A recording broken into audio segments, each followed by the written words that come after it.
Well, good morning, everybody. It's good to be with you all, and it's good to continue our study through the book of Nehemiah this morning. We're going to be in Nehemiah chapter 2, if you want to be opening up your Bibles there. It's good to see everybody out. We have some visitors with us. Thank you for coming our way.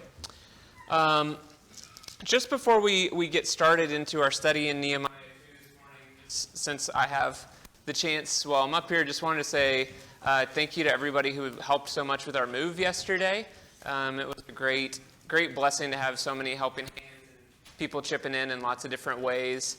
And, you know, people ask us from time to time if we have any family in St. Louis. And in the past I said no, and I can't even honestly say no, even though I know they're asking about blood relatives, because you guys are a wonderful family.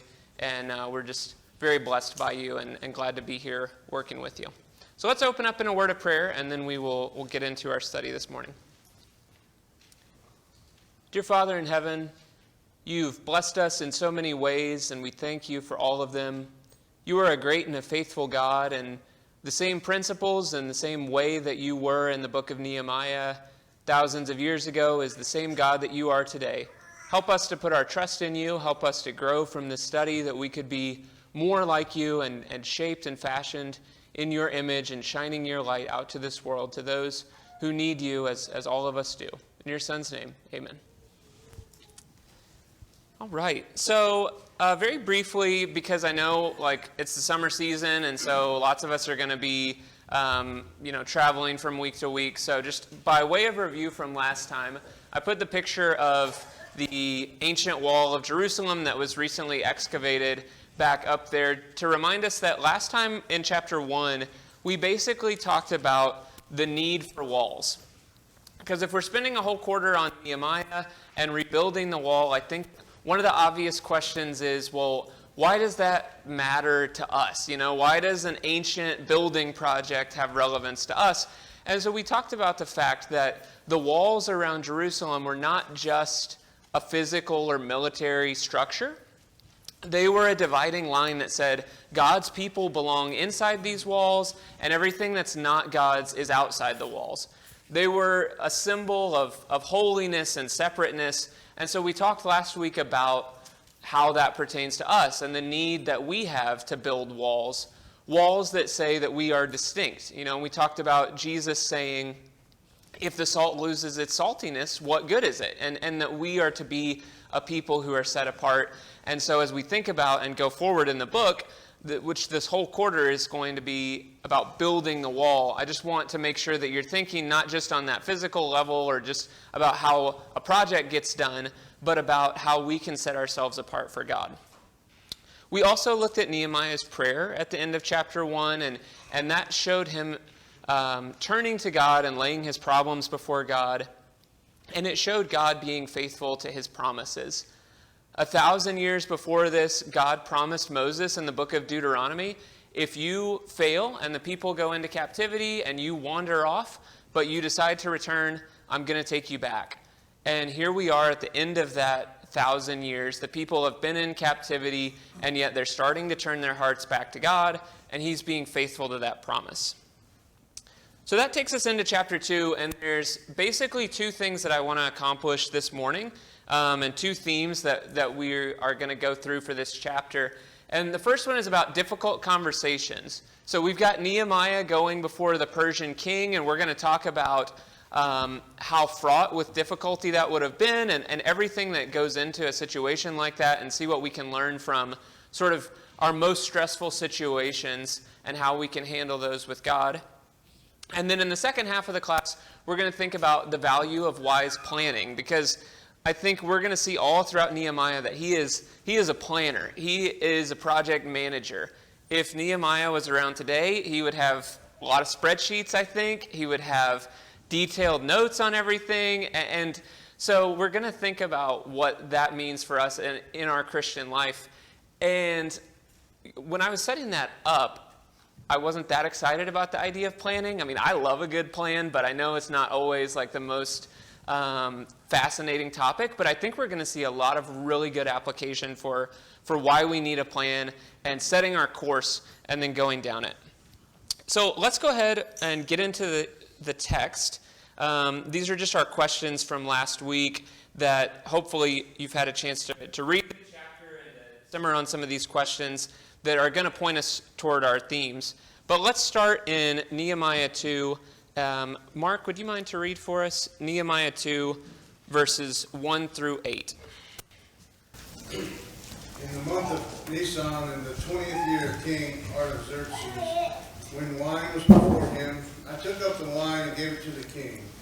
Now I had not been sad in his presence, and the king said to me, "Why is your face sad, seeing you are not sick? This is nothing but sadness of the heart." And I was very much afraid. I said to the king, "Let the king live forever. Why should not my face be sad, when the city, the place of my father's graves, lies in ruins, and its gates have been destroyed by fire?"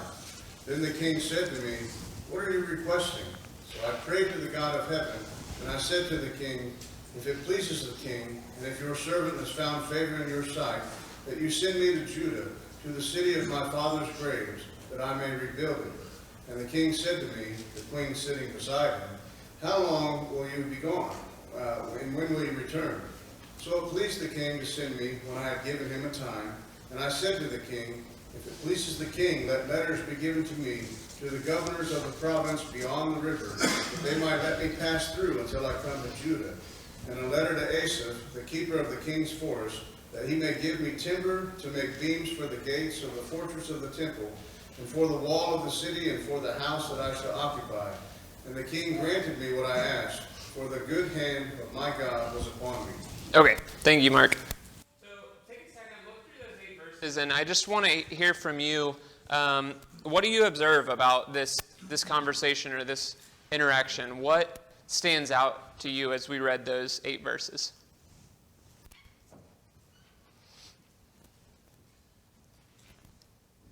Well, it seems like this question that the king gave him was unprovoked, maybe, like he wasn't expecting it. Mm-hmm. In his response, I think he already had his answer made up in his mind before he ever said that. He'd been giving some thought to this prior to him being asked this question. Yeah, definitely. And that's going to get on that theme of planning and preparation for sure. Good. What else, Jesse? Felt like Nehemiah and the king had a pretty casual relationship. Yeah. It's amazing how simply they talk to each other. Yeah, and we're going to talk about that more. I'm glad that you bring that out, because Artaxerxes looks at him and he says, "What's wrong?" And there's only kind of a select group of people that you can really do that with. You have to have a closeness to where he says that I hadn't been sad in his presence. He's trying to hide it and cover it up, but the king can see right through it. And so we're going to talk about their relationship. Good. Ed? I think that's because he was the cupbearer. Mm-hmm. And those responsibilities are making him real close to the king. He was a high official, and he would have trusted him with his life. Yes. Put his life on the line all the time for the king, so they do have a close relationship. Yep, spot on. So the role of cupbearer, an imperfect analogy is there's kind of a secret service aspect to it. I mean, you're right next to the king, you're tasting his food, you're there in his presence, and so there is that trust and relationship and closeness. Good. A couple others. Yeah, Steve. Well, I think the king noticed a change in Nehemiah's demeanor, which means that as a rule, he controlled it. It was level. It was I guess, professional if you look at the situation, right? Mm-hmm. That it was only when he had something super heavy weighing on him that any of that even crept through. Yeah. And I think there's probably a lesson for us in our interactions, a lot of the time at least. Yeah. So he doesn't just immediately run to the king and he kind of waits, but at a certain point, it seems like it's just, he can't really hide it anymore, at least from somebody who knows him well, and so it starts to come to the surface. Ryan? In verse 4, before the formal request, there was a prayer made. Mm-hmm. And so we know that his focus was on the Lord giving him strength and to help him find the right words, and success was given. Good. So let's talk for just a second and kind of set the stage a little bit here. And I love all of those observations. It's really helpful. I think, for us to hear from each other about what stands out and different angles on the text. And so I'm going to hopefully keep questions firing and want to keep that discussion going. I liked this picture that I just sort of plucked randomly off of Google. I have no idea the level of accuracy, but I think it kind of shows a good sense of maybe the dynamics between Nehemiah and the king, right? So there's the proximity and the closeness, but there's also, he is kneeling down and offering the king the wine. And what I want to do is think just a little bit about the relationship between Nehemiah and the king, and also just what was going on in the world for just a couple minutes to kind of let you frame up this conversation and what's happening. So Ed got us started thinking about the role of the cupbearer, which at the very end of chapter 1, remember, we just have this sentence that Nehemiah says, I was cupbearer to the king. And then he starts the second chapter, and it's a time that looks like a feast or a festival, and so wine's before the king, and maybe they're having a big event, and that's where this conversation is going to be unfolding. And as we were already starting to talk about, and as Ed was bringing out for us, the cupbearer is not just a food taster. That's sort of the base responsibility and role of the job. But if you think about it, this is somebody who the king is trusting with his life. So before the king has food or drink, it goes to the cupbearer. If you're trying to poison the king, which is not unheard of in this era, the cupbearer is going to take that bullet for you. So there's a lot of trust, a lot of closeness, and there's also just a lot of proximity and access. So the king is somebody who's hard to get in front of, but if you're sharing every meal with him, or at least sitting with him at every meal, a lot of times what we would see in this era from the study that I've done is that the cupbearer would kind of be a de facto advisor. Because they're close, they're trustworthy, there's somebody who the king can say, maybe while he's eating or drinking, what do you think about this, and let me just kind of share something with you. And sometimes it's just that level of closeness, and that person's around at the right time when you need to sort through something. And so the cupbearer would be part bodyguard or taster or somebody who's protecting the king, and part cabinet member. And that kind of speaks to the closeness of relationship that I think Jesse brought out for us, that these guys know each other well. And Artaxerxes can say, what's wrong? Tell me what's troubling you. And Nehemiah says it and brings it out. And they're able to have a good dialogue. But I want you to appreciate, too, Persian kings. Think back to what you know about the book of Esther, just to sort of place you in the Persian mindset. You did not just go before the Persian king and lay out a request. That's the pivotal point in the book of Esther, which happened a little bit earlier, but in the same era. She said, I'm going to go before the king with a problem and something that I want him to help, and if I die, I die. Those are the stakes. So we talked earlier in our setup and intro class about the Persians are nicer kings, they're more tolerant kings, they allowed the Jews to go back home, but don't lose sight of the fact that this is still probably the most powerful man in the world. He's got an empire at his fingertips. He's got a huge army. He's probably got a significant ego. And so, in spite of the fact that Nehemiah and Artaxerxes had a good working relationship, this is not something that you just casually ask a favor for. And especially something that's as big of a favor as this. Yeah, Steve? I think, we really can't appreciate what you're trying to bring out here, that the asymmetry in that relationship. Right? That does not exist in our, at least our part of the world, but really in the world today. You don't have that. We refuse to consider one man greater than another. That was not the case there. And I think it's really neat, both the fact that how Nehemiah deals with that, right? He shows the respect that the king expects, but where does his trust go? Where did his supplication go? Really? He lays out for the king, this is what I want, right? But who's he actually provide? Who does he say he's providing his supplication to? Not the king of Persia, but his God. Yeah. And I think Nehemiah, even living in that society, manages to work through those weird relationships and distinctions, I think, admirably well. Yeah, well said. So it would have been easy to kind of get starstruck by the access to the most powerful man that probably lived during this time, but Nehemiah still keeps his focus on God.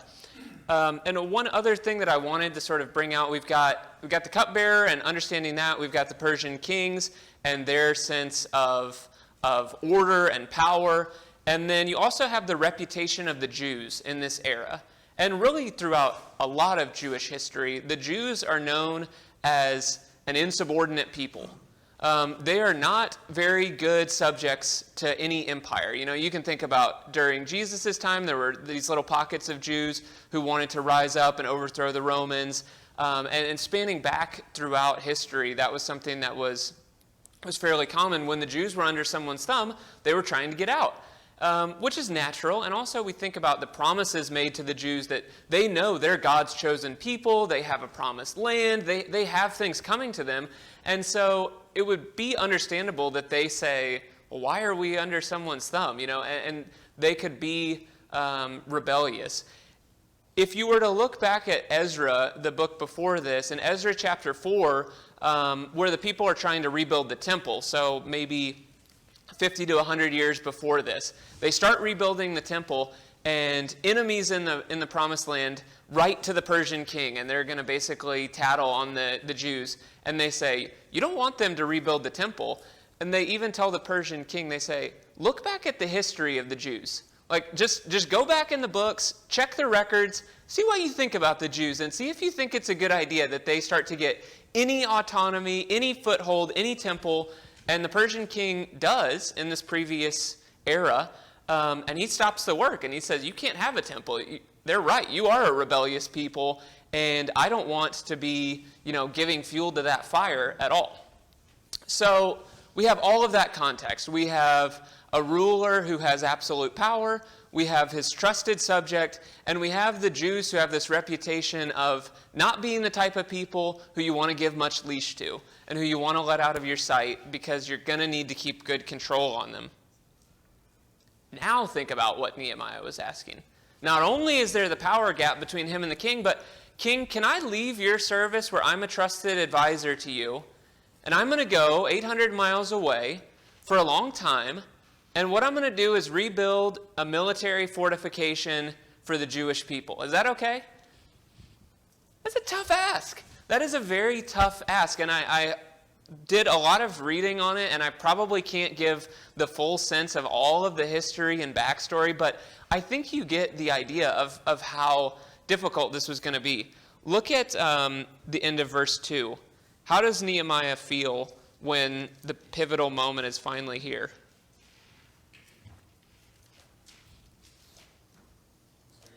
Very afraid, right? And that makes sense now. I mean, it would have made sense already, but you get a little more of the sense of what's happening. He said, I was very much afraid. Like, how is this going to go? He's been praying about it, as we saw in chapter 1. He's been thinking. He's been simmering. Now's the time. Like, he's planned it, but also the king's put him on the spot and said, what's going on? What do you need? And you can sort of see him taking a second, and he's about to plunge into this request. I also love in verse 4, the king said, what are you requesting? Like, it's time. And it says, so I prayed to the God of heaven. I think someone brought that out in our comments already, but what kind of a prayer was that going to be? Probably one sentence, super rapid. I mean, it's in the flow of a conversation, and the king said, what do you want? And Nehemiah tells us that he stopped to pray for just a second. Like one more request saying, God, please help me in this. I wonder what he said, but give me the right words.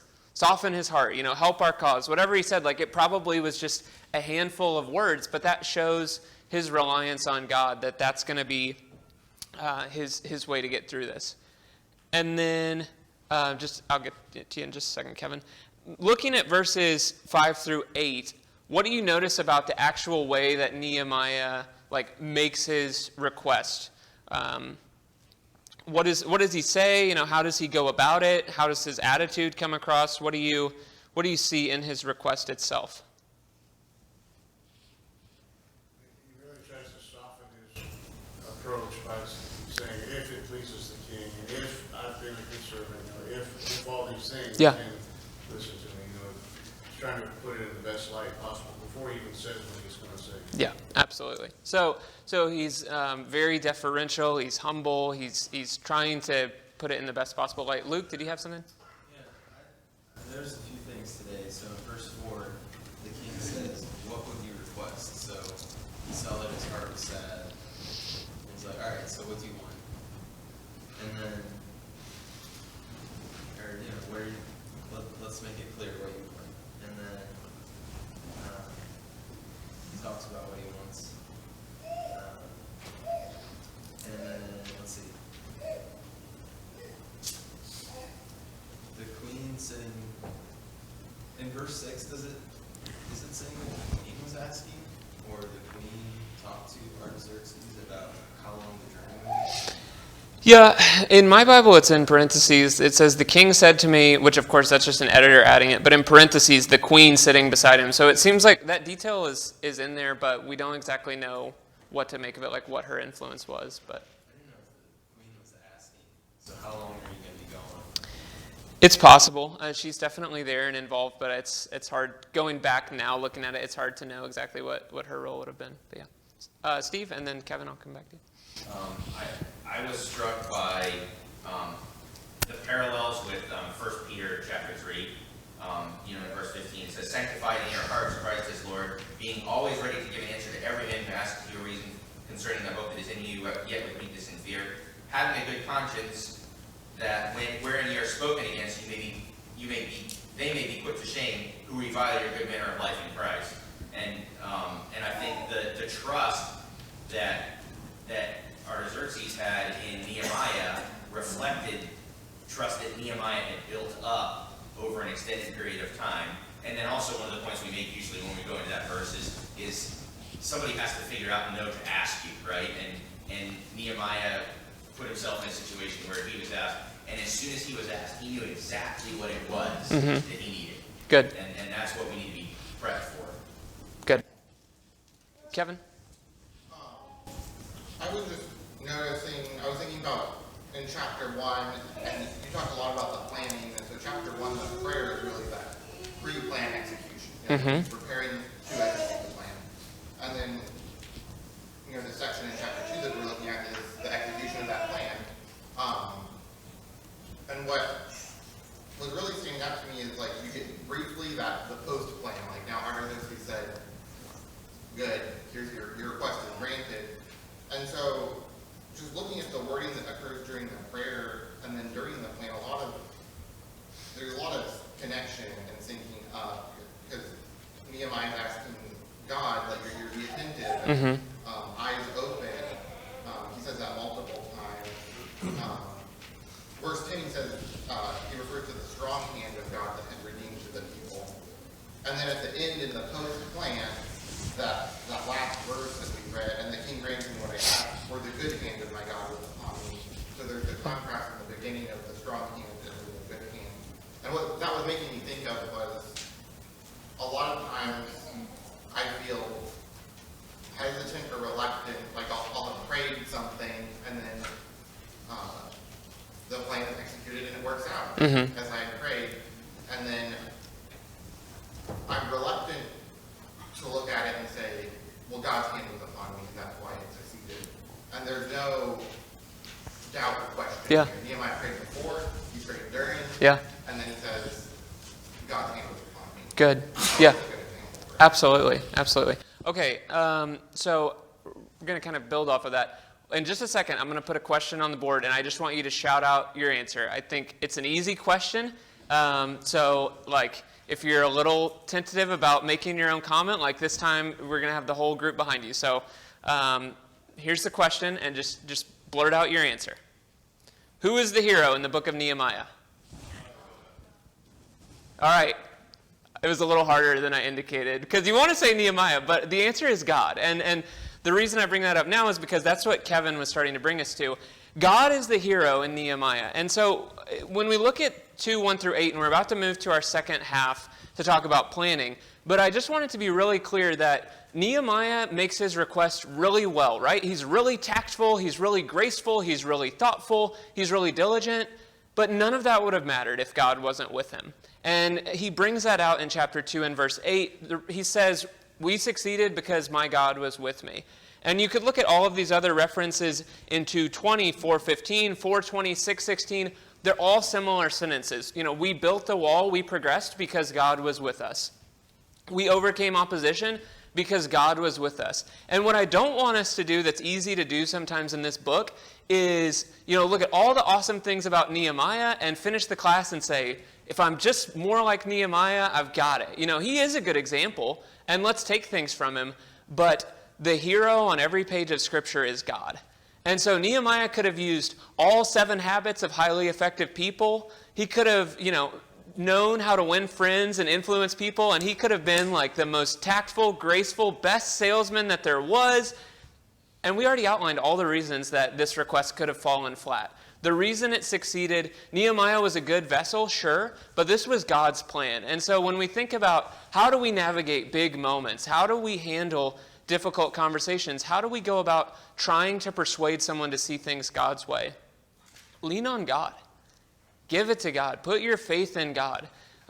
If we focus more there, and also on our approach, also on our thoughtfulness and how we go about it, but if our first focus is asking God for help, asking him for guidance, trusting that he's the one who can carry it out, we're going to be in much better shape than if we're only focused on the side of how can I do this and making it be about us, when in reality, it's the hand of God who's going to move things, who's going to get this project going through people like us, and we try to be his vessel. Maria, did you have a comment? I was just going to say, but I mean, because God was with them, and he was sensitive and listened and followed God, that allowed him to act and do what he needed to do to be the good vessel. Yeah. Because, I mean, Nehemiah could have ignored whatever God was putting in his heart and in his mind and did things completely opposite of what we see in these first 2 chapters, and the rest of Nehemiah wouldn't be here. Mm-hmm. So, I mean, yes, Sure. Ultimately God's plan is going to be fulfilled, but God uses us, and to some degree, and I'll put quotes around what I'm about to say, we can thwart God's plan to some degree. Yeah, so there's definitely an aspect, like I like your point because it's a good balancing. We have to be faithful in order to be the right vessel. And so I don't want to, it's not just sit back and wait for things to flow through us, without our diligence. But the point that I wanted to draw out is it's also not just our skill and our, threading the needle and doing things exactly right that is going to bring about success, but it's ultimately God. So I like getting both sides of that. I'm going to move on just for the sake of time so we can get into the second half. Could I get somebody, Ryan Giesing, would you read chapter 2, verses 9 through 18? And this is where we're going to start to focus on making a good plan. 2, 9 through 18. Mm-hmm. Then I came to the governors of the province beyond the river and gave them the king's letters. Now the king had sent me with officers of the army and horsemen. When Sanballat and Horai and Tobiah the Amorite official heard about this, it was very displeasing to them that someone had come to seek the welfare of the sons of Israel. So I came to Jerusalem, and there for 3 days, and I arose in the night, and a few men with me. I did not tell anyone what my God was putting into my mind to do for Jerusalem, and there was no animal with me except the animal of which I was writing. So I went out by night to the valley gate in the direction of the dragon's wall, and on the refuse gate, inspecting the walls of Jerusalem which were broken down, and the gates which were consumed by fire. Then I passed on to the fountain gate into the king's pool, but there is no place for my mount to pass. So I went out by night, and there by the ravine to inspect the wall. Then I entered the valley gate, and then returned. The officials did not know where I had gone or what I had done, nor had I yet saw and told the Jews, the priests and the nobles, the officials, or the rest who did the work. Then I said to them, you see the bad situation we are in, that Jerusalem is desolate, and its gates are burned by fire.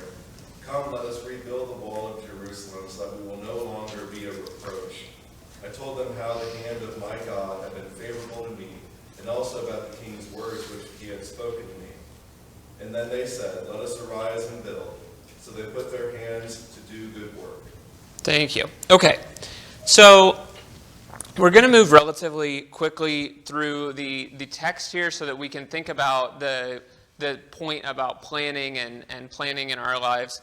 So just to give you a sense of what was going on, I liked this this painting because it sort of conjures up the scene. I know it's a little hard to see, but this nighttime survey, and you can maybe see a little bit of rubble going on, and there's a small group of people, and there's a single animal, and it's kind of this stealthy nighttime operation.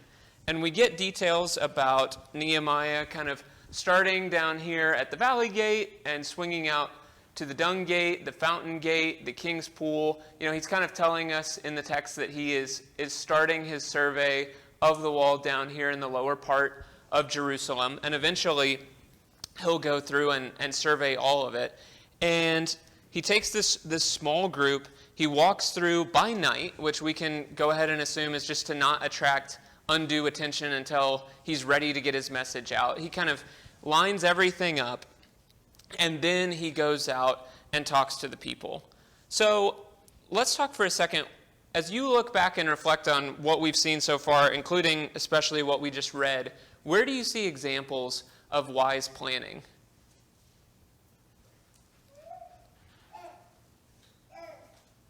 Yeah.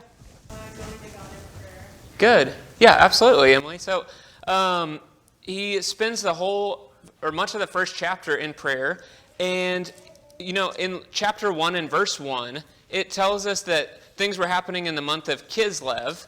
And Nehemiah is praying, and he knows about the wall. And then in chapter 2 and verse 1, it tells us these things happen in the month of Nisan in the 20th year. So 4 months pass that Nehemiah is just going, and he's praying, and he's praying, and he's praying. And even before the king, he says one more prayer. So there's 4 months of prayerful preparation, which is even more time than it actually took to build the wall. Right? So the wall gets built in 52 days. The wall gets built in 6 weeks. But before the 6 weeks of work, let's do 4 months of prayer. So there is a huge emphasis on seeking God and on making sure that he's lined up with God's will before he goes about it.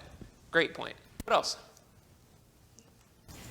Yes? He requested letters of introduction and permission to make all these purchases before he ever left the king's presence. So he didn't go say, oh yeah, we're going to need timber, send back to the king for permission to buy it, and then get...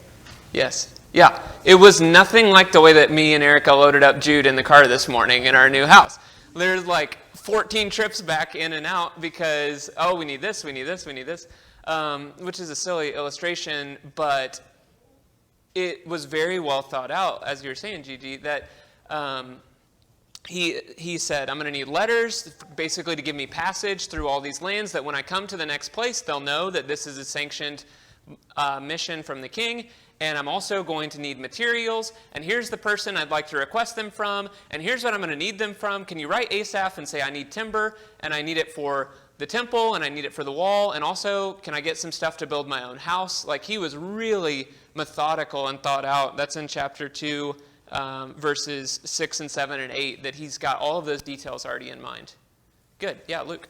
It reminds me of Luke 14:31. Or what king going out to encounter another king of war will not sit down first and deliberate whether he's able with 10,000 men to meet him who comes against him with 20,000.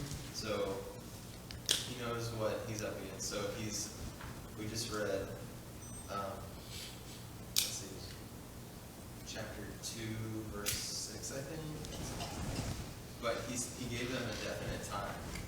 So he says, okay, I've got 100 days or whatever it was. And this is how big the project is. Okay, I'm going to need this many people to do this. And this is how we're going to get our materials. Yeah, perfect. So he gets that specific question in chapter 2 and verse 6. How long will you be gone, and when will you return? And I want you to imagine for just a second that he said, I don't know. Let's see. Well, it's going to take maybe this long to travel, and he's clearly making it up off the top of his head. Like, how would that have gone across versus the way that he actually had it? And he said, here's my definite time, here's my list of materials. He's got everything mapped out, which made it easier to get signed off on. Jonathan, and then Dave. My question is, how much experience would Nehemiah even have building a city? Like, how do you even estimate all that? Mm-hmm. Unless it's one time, right? Yeah, I hadn't thought of that. That's a good point. So this is very much outside of his, at least professional qualifications, right? As a cupbearer, a royal servant. So I don't want to get too far off, but maybe he spent some of these 4 months talking to people who were knowledgeable and mapping it out and making a plan and getting wise counsel, because he's got a very buttoned up answer by the time it comes to it. Dave? I was thinking about his approach to the king and how when he was asked, he was afraid. And that's huge to me, in that when you've got something on your mind, it's heavy on your heart, and then somebody says, all right, you can relieve that and open that up to me. And that's a risk. I mean, you're taking this tremendous risk, as we talked about. And he didn't say, I'm having trouble at home. He didn't try to skirt the issue or deflect what was really troubling him. He fearfully exposed his vulnerability. Mm-hmm. Good. Yeah, and Steve? I think he also navigates a variety of situations. He has to deal with the king and approach him appropriately with the right information. He has to deal with the officials over in Israel area and getting all the resources and stuff. Does that in the appropriate way. But probably the most important is dealing with the people who will be building the wall. Mm-hmm. And I think that's part of what the survey is. He gathers, he makes sure he knows, okay, what are they going to ask me? What am I going to tell them? How am I going to direct them? He knew what he was dealing with. He made sure that he had the credibility with everybody he had to deal with in order to get what he needed them to do. Good. I like that. Yeah, so he could have come charging into town, I've got a mandate from the king, and just instantly gathered everybody at the town square, but he actually takes a few days and gets even more information, figures out exactly what's going to need to be done, and then starts to rally the people. Jay? When I saw what Eve said when the king asked, we were talking about that a bit, the king said, how long will this take you? And it said, oh, well, first of all, I'd like to think when we ask something like that, well, it'll be 3 months, or it'll be this long. Is it ever that? No. Or we might even just say, I don't know, it'll be done when it's done. Or I'll be back when I'm ready. Mm-hmm. No, whatever. I gave him a definite time. He's already thought about how long this is going to take. So that's some consideration. Absolutely. So let's take it then to sort of the logical conclusion of what does this mean for us? And I want you to be thinking principles from the scripture and times in our life spiritually. When do we need to have a good plan in place? I'll start with one, and then I want to hear from you all. We won't read it for the sake of time, but Luke Heisley referenced it. In Luke chapter 14, Jesus said, you need to plan if you're ready to be my disciple, and you need to count the cost. And don't start building a tower and stop halfway because it's expensive. Don't go out to battle and not know if you can hold up or not because the other guy has more troops. Don't choose to be my disciple without really considering what's going to go into it and the fact that it's going to cost your whole life. And so he encourages careful planning and thoughtfulness on the front end so that we do make that commitment, we do know what we're getting into, and we don't run at the first sign of difficulty. Yeah, Emily? I think that we need to have good planning when trying to convert others. I remember at camp that had been a very good theme about we need to have reasons why we believed in our faith and really know what we're doing. We're not just doing it blindly. Yeah, absolutely. So that's another great example. And Steve talked about we need to be ready to make an answer when someone asks us about our faith. Colossians 4, verses 5 and 6 will say, walk in wisdom toward outsiders and let your speech be gracious and seasoned with salt, that you know how to answer each person. So that's a time for foresight of not just waiting until the moment when a coworker or someone says, why do you believe what you believe? But having put ourselves through the paces of how am I going to say that? How would I go about that? What things would I want to bring up? Chad? Yeah, it makes me think of a book I was recently reading, since you were quoting several earlier, Extreme Ownership, and it's about just Navy SEALs and some of their activities, and it really applies some of their training to the business world. And one of the examples is around planning. And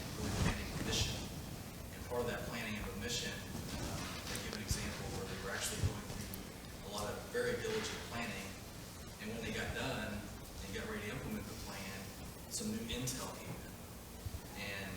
And the question was, what do we do with that intel? And some people were like, well, we gotta go back and relook at our plan, we gotta maybe consider changes. And the real answer was no. Our plan was a solid plan from the get-go. And it was built solid to withstand any of these different things that come our way. So stick to the plan. If we've developed a good plan, then it should get implemented despite different circumstances. Good. It makes me think of what you're saying. Yeah, absolutely. I like that a lot about when we build a solid plan, we can stick to it. And I think in some ways we can think about what we do here together as laying out the plan. You know, what's the plan for when I'm tempted? What's the plan for when I'm going to talk to someone about the gospel? What's the plan for different situations? And we can rehearse and we can get ready and we can be prepped so that then when those moments come, we can stick to the plan even when it's difficult. I think, did I see a hand over here, Jenny? I was just going to say, I like verses 12 through 16 because he says he arose in the night, he went by night, he didn't tell anyone. And then he says again that he didn't tell everyone, no one knew where he was. And he just keeps it between him and God until he comes up with what he should be doing. Mm-hmm. And a lot of times it seems like you pull people in, you get all this information before you really have had time alone. Yeah. Really dwell on it. I think that's a really good point. So he does spend time just him and God repeatedly throughout the book to make sure that that's his first focus before he necessarily goes out to a huge council of other people. And like his first priority is to get God's opinion on the matter. Right? I think there are a lot of difficult conversations about priorities.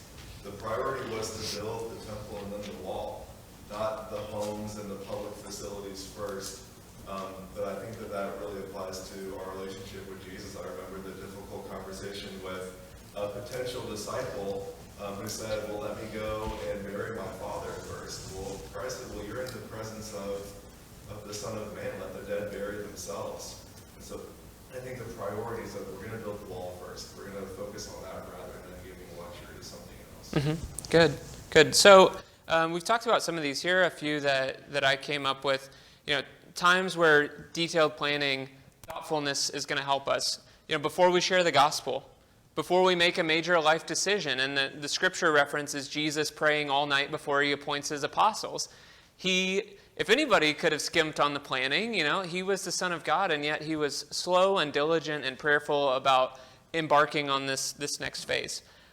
Matthew 25 might be a good chapter to jot down and come back to in connection to what we've been studying today. Because Jesus will tell two back-to-back parables. The 10 virgins, only half of whom were ready with extra oil and were prepared. And then he'll tell the parable of the talents about people who either were using what they'd been given or weren't using what they'd been given before the master came back. And there's this whole theme of readiness and preparation. And we can look at the book of Nehemiah and say that it took a lot of diligence and forethought to get out of this 140 years of rubble. And by sitting back and waiting for something to happen, I think that's how we can see the people got into this situation where they felt stuck, they felt like they couldn't move forward, and Nehemiah changed that by consulting with God a lot, by mapping out what needed to happen. So I think Matthew 25 is a great reference. And the book of Proverbs, man, if you want to know about planning and wisdom and charting your course, Proverbs is full of this kind of stuff. I pulled one verse, that the plans of the diligent lead surely to abundance, but everyone who is hasty comes only to poverty. So sometimes we just jump first and haven't thought about what we're doing, especially on weighty, serious spiritual matters. We're going to find that catch up with us. And to slow down, to take the principles of this chapter and to take a survey, to take an inventory of what we want to do, of how can I use my gifts? How could I speak to someone about the Lord? How could I encourage someone in the family? Just putting our thought to that and then following through with it can open up a lot of doors for us. So last thing, just to get ready for the next class, we're going to be reading the end of chapter 2 through chapter 4. Kevin's going to be teaching while I'm at camp, and we're going to be talking about dealing with opposition. So it's been pretty positive up till this point. We've had success, the request is granted, God is with us, God is the hero, but now we're running into opposition. And I want you to be thinking of reading the text and thinking about how do the people respond and what can we learn from that. Thank you so much for all the comments this morning. Really good discussion. Mm-hmm.